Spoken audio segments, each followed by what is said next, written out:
దర్శక నిర్మాత బిఎన్ రెడ్డికి శ్రీకృష్ణదేవరాయలు అంటే చాలా ఇష్టం.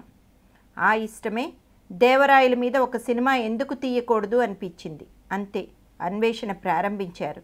రాయల కరుణాకృత్యం అనే రేడియో నాటిక, the emperor and the save girl అనే కథ ఆయనకు ఊతం అందించాయి. ఈ రెండు కథలు ఒకేలా అనిపించాయి.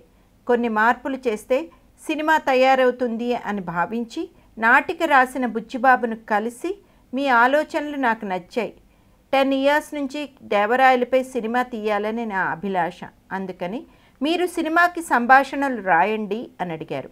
బుచ్చిబాబు సరే అన్నారు. మల్లీశ్వరి అని సినిమాకి ముందుగానే పేరు పెట్టారు. మల్లీశ్వరి రాణి అయితే సినిమాలో ఆమె పాత్రని చెలికెత్తగా మార్చారు. దాంతో అలిగిన బుచ్చిబాబు ఈ సినిమా నుంచి తప్పుకున్నారు. అయినా రెడ్డి తన ప్రయత్నాన్ని ఆపలేదు.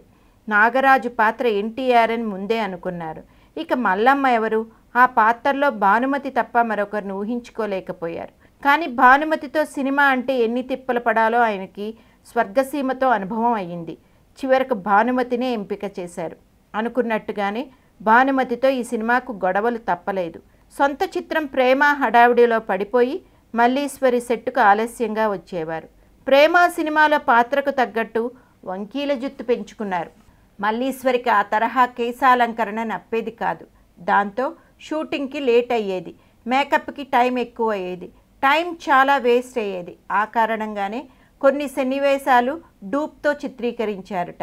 అలా చాలా ఇబ్బందులు భానుమతి గారి ద్వారా ఎదుర్కొన్నారు బిఎన్ రెడ్డి గారు. నాణ్యత విషయంలో మాత్రం రాజీ పడలేదు. సినిమా కాస్త ఆలస్యమైంది.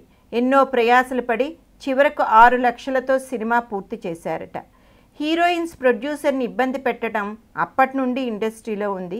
ఇప్పుడు అది కాస్త కాలంతో పాటు ఇంకా ఎన్నో రెట్లు పెరిగింది అంటున్నారు సినీ విశ్లేషకులు.